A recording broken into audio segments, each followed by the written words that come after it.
محترم میرے دینی بھائیوں اور خواتین اسلام، جیسا کہ ہم لوگ پچھلے کل درس میں ہمیں سنے تھے، اللہ تیسری یعنی توحید کی تیسری قسم ہم لوگ سننے جا رہے ہیں۔ کیا ہے تیسری قسم؟ توحید اسماء و صفات۔ جیسا کہ اللہ رب العالمین کے نام کئی ہیں، ان گنت نام ہیں۔ اللہ رب العالمین کے نام ان گنت ہے۔ حدیث میں کتنے ہی معلوم، قرآن اور حدیث کی روشنی میں پورے 90 نام اللہ کے بیان کیے جاتے ہیں، 90 نام، ٹھیک ہے۔ دعا ایک ہے اللہ کے نبی صلی اللہ علیہ وسلم کی دعا، اللہم انی عبدک وابن عبدک وابن امتک ناصیتی بیدک ماض فی حکمک عدل فی قضاؤک اسألک بکل اسم هو لک سمیت به نفسک او انزلته فی علمک او علمته احدا من خلقک او استأثرت به فی علم الغیب عندک۔ یہ جو دعا ہے، اس دعا میں چار جگہوں پہ اللہ کے نبی صلی اللہ علیہ وسلم دعا کرتے ہیں، اللہ میں تیرے بندے کا بیٹا ہوں، تیری بندی کا بیٹا ہوں۔ یہ دعا میں یہ بھی اللہ کے نبی مانگتے ہیں، اے اللہ میں اس نام سے تیرا سوال، تجھ سے سوال کرتا ہوں جو نام تو نے اپنے پاس رکھا ہے، جو نام تو نے اپنے خاص بندوں کو سکھایا ہے، جو نام تو نے اپنے پاس رکھا اور اپنے بندوں کے اوپر نازل کیا جو میرے علم میں نہیں ہے۔ اس طرح سے اللہ کے نبی دعا کرتے ہیں۔ مطلب یہ کہ اللہ کے کئی نام ہیں، جیسے اور دیکھو اللہ کے ہر نام میں ایک صفت خاص ہے، ہر نام میں صفت ہے۔ جیسے رحمان کی صفت کیا بولے تو رحم کرنا، رحیم کی صفت وہی ہے، مگر کچھ بڑا بہترین فرق ہے۔ رحیم بولے تو اللہ قیامت کے دن حشر کے میدان میں سبھی مومنوں کے اوپر رحمت نچھاور کرے گا، یعنی جنت کی شکل میں اللہ نوازے گا۔ رحمان بولے تو اللہ سب کو دے گا، کافر، مشرک، یہودی، سب کو بھی اللہ نوازے گا، سب کو بھی دے گا، دنیا کے حد تک، امتحان کے حد تک اللہ تعالیٰ دے گا۔ یہ رحمان۔ منان، احسان کرنے والا، صفت کیا؟ المن، یعنی ایک نام میں اس کی صفت رہتی ہے۔ صفت بولے تو معلوم نا، تیلگو میں گنالو بولتے ہیں، گنالو بولتے ہیں تیلگو میں۔ نام ایک رہتا ہے اور اس سے جڑی ہوئی صفت ایک رہتی ہے، اس سے جڑی ہوئی ایک صفت ایک رہتی ہے۔ تو اللہ رب العالمین کے نام دیکھو بہت سارے ہیں۔ اللہ رب العالمین اللہ رب العالمین سب کی مرادوں کو سنتا ہے، سب کی پریشانیوں کو جانتا ہے اللہ تعالیٰ، جیسا کہ قرآن میں فرمایا انہ علیم بذات الصدور۔ آج بھی ہمیں سنے، یعنی اللہ تعالیٰ دلوں کی بھیدوں کو جاننے والا ہے، سب کی پریشانیوں کو دور کرنے والا اللہ۔ قرآن مجید میں اللہ خود سوال کرتے ہیں الیس اللہ بکاف عبدہ، یعنی کیا اللہ کافی نہیں ہے بندوں کے لیے؟ اللہ دیکھو کیا بول رہا، کیا بندوں کے لیے اللہ کی ذات کافی نہیں ہے کیا؟ تو اس کا معنی یہ ہے کہ کوئی بھی انسان اللہ کے نام کو اگر سمجھ گیا، اللہ کے نام کو اگر یاد رکھ لیا، اللہ کے نام کو پہچان لیا، تو وہ ادھر ادھر بھٹکے گا نہیں۔ سمجھ رہے بات کو؟ اللہ تعالیٰ اتنا بڑا محسن ہے، اللہ اتنا نوازنے والا ہے، سبحان اللہ۔ دیکھو سوال کیسا ہے، دیکھو الیس اللہ بکاف عبدہ، کیا بندے کے لیے اللہ کافی نہیں ہے کیا؟ مطلب یہ کہ جو درگاہوں کے پاس جانے والے، تعویذیں لٹکانے والے، اللہ کو چھوڑ کے غیر اللہ کی پوجا پاٹ کرنے والے، سب کو یہ چیلنج ہے، سب کو یہ کالر پکڑ کو جھنجھوڑنے والی بات ہے کہ اللہ کافی نہیں ہے تمہارے کو، اللہ کی ذات کافی نہیں ہے تمہارے کو، اللہ کی ذات کو چھوڑ کے یہ درگاہوں کے پاس، مجاوروں کے پاس چلے جا رہے ہو۔ اتنی بڑی کائنات کو بنانے والے وہ اللہ کیا کمزور ہو سکتا ہے؟ یعنی میں منہ دکھا سکتا، بہانے لوگوں کے منہ دکھا سکتا نہیں، یہ اولیاء اللہ ہے، یہ قبروں میں جو لیٹے ہیں بڑے لوگ ہیں، اتنے بھی بڑے ہوتے بھی رسول اللہ سے بڑھ کر نہیں ہو سکتے نا۔ رسول اللہ صلی اللہ علیہ وسلم کی شخصیت، ان کی ذات گرامی کتنی بڑی عظیم شخصیت ہے میرے بھائی۔ ایسے لوگ، ایسے سلف صالحین جب نہیں کرے ہیں کام، وہ اللہ والے، وہ اللہ کے ولی، وہ اللہ کے دوست ایسے کاموں سے دور رہتے تھے، شرکیات سے دور رہتے تھے، بدعات و خرافات سے دور رہتے تھے۔ تو ہمیں بھی چاہیے کہ ایسے کاموں سے ہم دور رہیں۔ دیکھو اللہ رب العالمین کے نام، یہ اللہ رب العالمین کے، جیسے میں بتایا ابھی، اللہ کے کئی نام ہیں، انگنت نام ہیں۔ سلیمان علیہ السلام کے پاس بلقیس کے کرسی کے بارے میں، عرش، اس کا ایک عرش جو سمہاسنم بولتے ہیں، اس کے عرش کے بارے میں تذکرہ آیا۔ تو یہ بلقیس کا واقعہ، بلقیس کے تعلق سے جو ملکہ سبا ہے، اس کے بارے میں بھی ایک پرندہ، ہدہد پرندہ اطلاع دیتا ہے سلیمان علیہ السلام کو۔ تو بہرحال سلیمان علیہ السلام کہتے ہیں دیکھو مجھے بہت جلد اس کا عرش چاہیے، قال عفریت من الجن انا آتیک بہ قبل ان تقوم من مقامک. عفریت نامی جن اٹھ کے بولتا ہے. ہم لوگ یہ بات دماغ میں بٹھا لیں کہ جنوں کو بہت زیادہ طاقت ہے. ہم سمجھتے ہیں جنوں سے بھی زیادہ طاقت اللہ رب العالمین کو ماننے والے, اللہ کا علم رکھنے والوں کو ہے.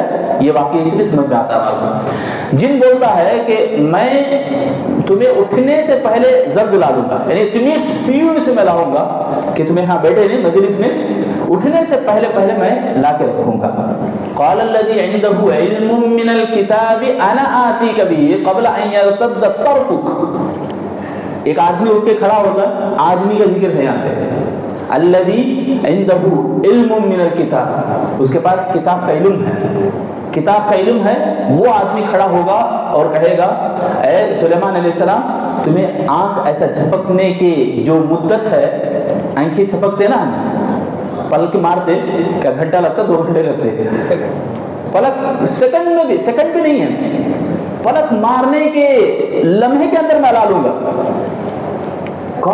کیسی عظیم بات ہے, دیکھو کتنی بڑی بات ہے. تو مفسرین یہاں تفسیر میں لکھتے ہیں الذی, جو وہ آدمی جو اٹھ کے کھڑا ہوا نا جس کے پاس کتاب کا علم ہے, وہ اصل میں اللہ کے ناموں کا علم ہے اس کے پاس. یعنی اللہ کے کئی نام ہیں, ان گنت نام, ایسے بھی نام ہیں جن ناموں کو اللہ رب العالمین نے بہت پسند کیا اور ان ناموں کو پکارنے سے اللہ فوری دے دیتا ہے. تو وہ آدمی دعا کر اللہ کو جو چاہیے تو فوراً آ گیا. آنکھ جھپکنے کے برابر, دل میں خواہش ہوئی اللہ مجھے وہ چاہیے, بس اللہ حاضر کر دیا.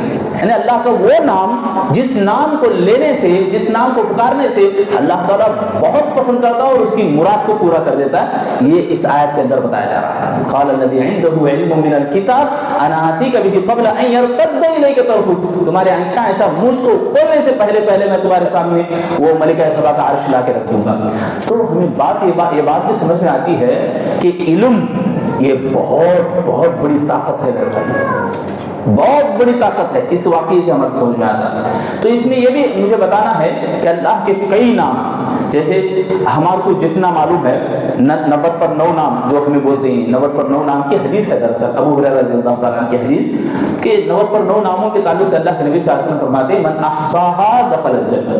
جو آدمی اس کو احصاء کیا, دیکھو یاد رکھنا ایسے باتیں, احصاء کیا وہ آدمی جنت میں داخل ہو گیا. احصاء کرنا بولے تو 3 باتیں, اسے پڑھنا ہے, اسے سمجھنا ہے اور اسے یاد کرنا ہے. احصاء کرنا بولتے ہیں, پڑھنا, سمجھنا اور یاد کرنا. بس اللہ تعالیٰ اس کو جنت داخل کریں گے. 90 پر 9 نام, 90 پر 9 ناموں کو احصاء کرنے والوں کو اللہ کے نبی صلی اللہ علیہ وسلم جنت کی بشارت دیتے ہیں. اب یہ جو بھی نام ہیں جو ہمارے کو 90 پر 9 نام دیا اللہ تعالیٰ, 90 پر 9 نام ہمارے کو معلوم ہے نہیں, صفتیں انگنت ہے, صفتیں انگنت ہے. اللہ تعالیٰ ہمارے کو جو 90 پر 9 نام بتایا ہے قرآن اور حدیث کی روشنی میں, پہلے کے زمانوں میں اتنے نام نہیں تھے, صرف 3 4 5. جیسے الاب بول کے یہودیوں کے پاس تورات میں لکھ کے ہے رب کا نام الاب بول کر, اور اسی طرح فادر بول کے بھی رب کا ایک نام ہے. تو وہ ہمارے کو اللہ نے دیا, ان کے ناموں کو اللہ مٹا ہی دیا. تورات, انجیل, جو بھی کتابیں ہیں وہ اب عمل کے اعتبار سے نہیں, بس ایمان ہمارا ہے کہ موسیٰ علیہ السلام کے اوپر اللہ نے تورات نازل کیا, عیسیٰ علیہ السلام کے اوپر اللہ نے کیا نازل کیا, انجیل نازل کیا. تو یہ بس ہمارا ایمان ہے, عمل ہم نہیں کریں گے. اب وہ کتابیں ایسی شکل میں ہے بھی نہیں, لوگ بدل لیے. بہرحال ان لوگوں کو اللہ نہیں دیا, مگر ہمارے لیے اللہ تعالیٰ نے کئی نام, سبحان اللہ. دیکھو 90 پر 9 نام ایک حدیث قرآن اور حدیث کی روشنی میں بتائے گئے. تو کہیں پر اللہ کے انگنت نام, اور جو 90 پر 9 نام ہمارے کو معلوم ہے قرآن اور حدیث کی روشنی میں, اللہ کے جو 99 نام, ان ناموں میں ہر نام میں ایک صفت ہے. اب اللہ تعالیٰ یہ نام خود طے کرتا ہے, خود چنتا ہے اللہ تعالیٰ. کلام مجید میں رسول اللہ صلی اللہ علیہ وسلم کے زبان سے اللہ تعالیٰ خود طے کرتا ہے, کون بھی آگے بڑھ کو نہیں بول سکتا. جیسا کہ کل ہم نے سنے وحدت الوجود بول دو, ہر شے میں اللہ کا وجود ہے, نعوذ باللہ, اللہ کی پناہ. یعنی نام یہ بھی, تو آدمی آگے بڑھ کو یہ نہیں بول سکتا کہ میرے پاس بہت زیادہ صلاحیت ہے, میں یہ نام دے سکتا ہوں, وہ نام دے سکتا ہوں, نہیں چلے گا. اللہ تعالیٰ خود یہ طے کرے گا. دلیل کیا؟ دلیل یہ کہ اللہ کی ایک صفت ہے لا تاخذہ سنۃ ولا, اللہ کو نہ اونگ آتی نہ نیند آتی. یہ بھی صفت نا. نام اگر ہمیں طے کرنا پڑے تو اللہ کون ہے؟ غیر النائم. ایک نام ہو سکتا ہے مگر ہمیں اس کو چوز نہیں کر سکتے, اس کا اختیار ہمیں ذرہ برابر بھی نہیں رکھ سکتے. اللہ تیرا یہ نام بھی ہے بلکہ ہمیں بول ہی نہیں سکتے. اللہ ہی اپنے ناموں کو چنتا ہے, اسی لیے اللہ تعالیٰ ہی حکم دیتا ہے. اور اس کا بڑا فائدہ کیا ہے معلوم؟ اللہ ہی حکم دیتا ہے, کیا بول کر؟ وَلِلَّهِ الْأَسْمَاءُ الْحُسْنَى فَادْعُوهُ بِهَا وَذَرُوا الَّذِينَ يُلْحِدُونَ فِي أَسْمَائِهِ. دیکھو الہاد اس میں بھی آ گیا. دیکھو اللہ فرما رہے ہیں لوگوں تم اللہ کے ناموں سے پکارو, اللہ کے ناموں سے پکارو. جو لوگ اس کے منکر ہیں یعنی مانتے نہیں اللہ کے ناموں کو, جیسے معتزلہ کا کہنا ہے, ایک گروہ ہے معتزلہ بول کے, ان کا کہنا یہ کہ اللہ کے ناموں کا کوئی مطلب نہیں.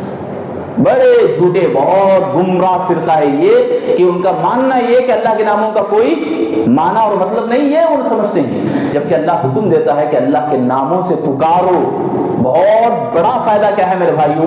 اس کا فائدہ یہ کہ اللہ کے ناموں سے ہم پکارنا چاہیے, دعا کرنا چاہیے. دعا کریں تو اللہ کے نام لے کے دعا کرنا چاہیے.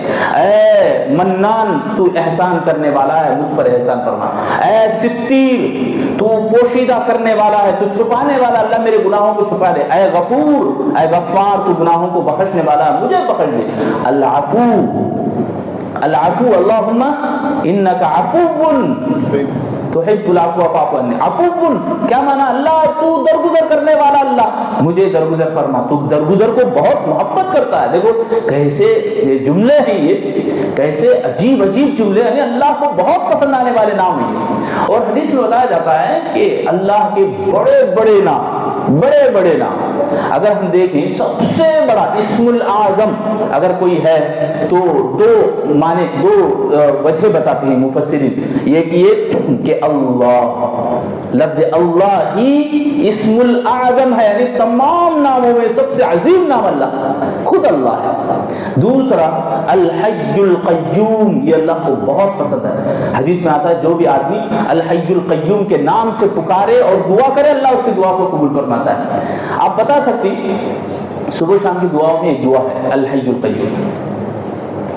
مدرسے کے طالبات کو تو یاد رہے گا, بتائیں انشاءاللہ کون بولتے میرے بھائی؟ یہ بھی ایک سوال ہے. الحی القیوم کے نام سے صبح میں ایک دعا, شام میں ایک دعا.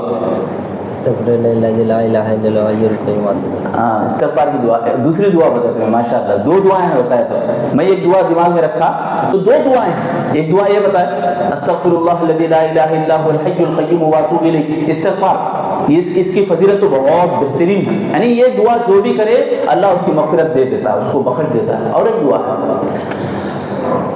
یا سے شروع ہوتا ہے, یا حیو یا حیو یا قیوم برحمتک استغیث اصلح لی شأنی کلہ ولا تکلنی الی نفسی طرفۃ عین. بڑی پیاری دعا میرے بھائیو, صبح شام کی دعائیں. آپ ایک ایک دعا کو لے کے بیٹھے تو بہت بہترین معنی ہے اس میں. اے زندہ جاوید, اس کا معنی یا حیو یا قیوم, قائم و دائم. برحمتک استغیث, اللہ میں تجھ سے مدد مانگتا ہوں تیری رحمت کا, تیری رحمت کا میں طلبگار ہوں. اصلح لی شانی, میری اصلاح فرما, اور مجھے میرے اپنے نفس کے حوالے ہرگز مت کرنا, آنکھ جھپکنے کے برابر بھی مجھے میرے حوالے نہ کر. اللہ میں تیری رحمت کا طلبگار ہوں, مجھے تیری رحمت چاہیے. یہ دعا کا مطلب ہے میرے بھائیو, صبح میں ایک بار شام میں ایک بار پڑھنے کی دعا ہے. بہرحال یا حیو یا قیوم کے نام سے بھی پکارنا, اور اسی طرح اللہ, اللہ کے نام سے پکارنا. ایک حدیث ہے اللہ کے نبی صلی اللہ علیہ وسلم ایک مرتبہ مسجد میں داخل ہوئے, ایک صحابی دعا کر رہے ہیں اللہم انکا انت الاحد الصمد الذی لم یلد ولم یولد ولم یکن لہ کفوا احد. یہ دعا پڑھ رہے تھے, اللہ کے نبی صلی اللہ علیہ وسلم, اللہ کے نبی نے کہا ان کو دکھا کر ان کی دعا قبول ہو گئی, واجب ہو گئی کہ اللہ اس کو ضرور دے گا. تو یہ بھی ایک دعا, یعنی قل هو اللہ احد کا سورہ پڑھ کے دعا کرنا. قل هو اللہ احد جو سورہ ہے, سورت کا نام اخلاص. اس سورت کی فضیلت اور اس کا مقام سبحان اللہ کون بتائیں گے؟ ایک سورت ایک مرتبہ پڑھنے سے کتنا ثواب ملے گا؟ کتنے ثواب ملے گا جی؟ نہیں, کتنا قرآن پڑھنے کا ثواب ملے گا؟ 10 پارے, پورا ایک سلوس جی, 3 ماہ حصہ, تین حصے اگر قرآن کو کریں گے، توحید، رسالت، آخرت۔ توحید یعنی پورا اللہ کے بارے میں، وہی ٹاپک ہمارا چل رہا ہے، اللہ کے بارے میں معلوم کرنا، پورا اللہ کی تعریف سورۃ الاخلاص میں اللہ رکھ دیا ہے۔ ایک سورت خالی پڑھنے سے اللہ 10 پارے پڑھنے کا ثواب دے دیتا ہے، سبحان اللہ، کتنی بڑی فضیلت ہے اس سورت کی۔ اب اس سورت میں اتنی بڑی فضیلت کیوں ہے؟ اس میں اسی لیے ہے کہ اس میں اللہ کے نام ہے۔ قل هو اللہ، شروع ہوتا ہی اللہ ہی سے، اور دیکھو اللہ اس میں اعظم ہیں بول کر مفسرین اسی لیے کہتے ہیں کہ قرآن مجید میں جہاں جہاں بھی دیکھو تمہیں اللہ کے نام کے ساتھ دوسرے اللہ کے نام آتے ہیں۔ ان اللہ علیم حکیم واللہ سمیع بصیر، واللہ سمیع علیم، ان اللہ علیم بذات الصدور، یعنی اللہ کے نام کے بعد دوسرا نام بھی آ رہا ہے، علیم، سمیع، بصیر، حکیم، یعنی حکمت والا۔ اور اللہ کے جتنے جو نام ہیں میرے بھائیوں، سبحان اللہ، قرآن مجید میں کہیں کہیں پر ایک ہی اللہ رب العالمین کے تعلق سے 9 نام، 8 نام اللہ نے ذکر کیا، الملک، القدوس، السلام، المؤمن، المہیمن، العزیز، الجبار۔ ایک نام کے اندر میرے بھائیو اتنی بڑی قوت اور اتنی بڑی طاقت ہمارے کو سمجھ میں آتی ہے۔ اللہ کے وہ جلال، اللہ کا وہ وقار ہمارے کو نظر آتا ہے، اللہ کی شان ہمارے کو نظر آتی ہے اگر آپ معنی اور مطلب کو اگر پڑھیں گے تو انشاءاللہ معنی کے ساتھ اگر ہم سمجھیں گے۔ اسی لیے حدیث ہے وہ، یعنی دخل الجنہ، جو آدمی جنت میں داخل ہو گیا، معمولی بات نہیں، احسا کرنا پڑے۔ تو اس لیے ہم لوگوں کو چاہیے کہ اللہ رب العالمین کے اسم اعظم کو ہم سمجھیں۔ اور بڑا فائدہ میں بتا رہا تھا، یعنی اللہ رب العالمین کے ناموں کا فائدہ، سب سے بڑا فائدہ یہ کہ اللہ کے ناموں کو ہم دعاؤں میں یاد کرنا ہے، دعاؤں میں ہم اللہ کے ناموں کو پکارنا چاہیے۔ جیسا کہ اللہ تعالیٰ قرآن میں حکم دیتے ہیں، یا ایھا الذین آمنوا اتقوا اللہ وابتغوا الیہ الوسیلہ، اے ایمان والو اللہ سے ڈرو اور اللہ رب العالمین کے لیے وسیلہ ڈھونڈو۔ کیا ڈھونڈنا ہے ہمیں؟ وسیلہ ڈھونڈنا۔ وسیلہ ڈھونڈنا بولے تو اس کا تفسیر، اس کا معنی اپنے سے آپ نے کرنا ہے۔ یہاں مفسرین اور علماء سلف یہاں بتاتے ہیں کہ اس کے 3 معنی ہیں۔ پہلا معنی یہ اللہ کے ناموں کے ساتھ پکار، اس کی دلیل میں ابھی بتایا، وَلِلَّهِ الْأَسْمَاءُ الْحُسْنَى فَادْعُوهُ بِهَا، اللہ کے نام، اللہ کے اچھے نام بھی بہترین نام ہیں، ان ناموں کے ساتھ تم پکارو۔ تو گویا اللہ کے ناموں کے ساتھ پکارنا یہ وسیلہ ہے، پہلا معنی۔ دوسرا معنی اپنی نیکیوں کو سامنے رکھنا، اپنی نیکیوں کو سامنے رکھنا۔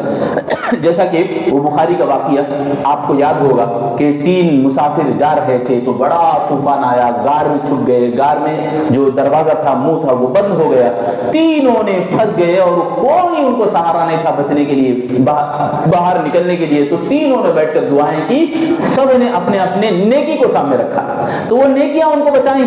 گویا نیکی کو سامنے رکھنا یہ بھی ایک وسیلہ ہے، دوسرا معنی۔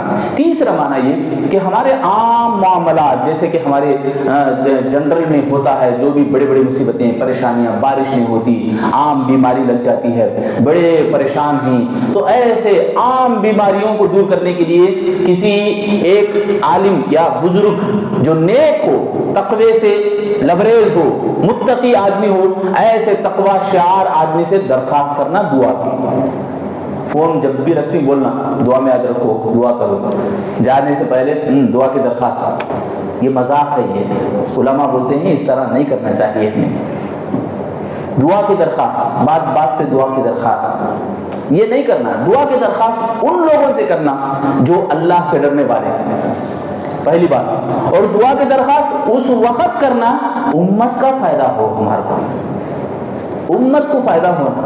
امت جیسے صحابہ کرام کے زمانے میں حضرت عبداللہ بن عباس رضی اللہ تعالیٰ عنہ، یا عباس رضی اللہ عنہ سے بھی اللہ کے نبی صلی اللہ علیہ وسلم کے وفات کے بعد وہ اللہ کے نبی صلی اللہ علیہ وسلم کے خانوادہ یعنی رشتہ داروں کو، اللہ کے نبی صلی اللہ علیہ وسلم کے رشتہ داروں کو بٹھا کر انہیں درخواست کرتے ہیں کہ بارشیں نہیں پڑ رہی، مدینے میں قحط پڑا ہوا ہے، آپ دعا کیجئے۔ اللہ کے نبی جب تھے تو اللہ کے نبی خود دعا کرتے تھے، اب آپ اللہ کے نبی نہیں ہیں تو اللہ کے نبی کے قریب ہی آپ ہیں تو آپ دعا کیجئے، اس طرح کی بات۔ اسی طرح اویس قرنی کا بھی واقعہ آپ سنیں، عمر بن خطاب رضی اللہ عنہ درخواست کرتے ہیں ان سے۔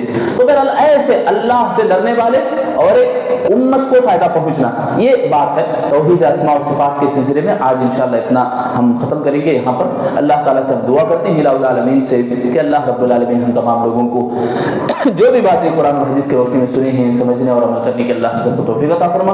اے اللہ ہم تمام کو تیرے گھر میں بیٹھے ہیں، تجھ سے دعائیں کرتے ہیں، اللہ ہم تمام کی دعاؤں کو قبولیت کا شرف عطا فرما، ہماری دعاؤں کو قبول فرما۔ ربنا تقبل منا انك انت السميع العليم وتب علينا انك انت التواب الرحيم۔ ربنا آتنا في الدنيا حسنة وفي الآخرة ربنا آتنا في الدنيا حسنة وفي الآخرة حسنة وقنا عذاب النار۔ ربنا لا تؤاخذنا إن نسينا أو أخطأنا ربنا ولا تحمل علينا إصرا كما حملته على الذين من قبلنا ربنا تقبل دعاءنا إنك أنت التواب الرحيم آمين يا رب العالمين۔ سبحانك اللهم وبحمدك أشهد أن لا إله إلا أنت أستغفرك وأتوب إليك۔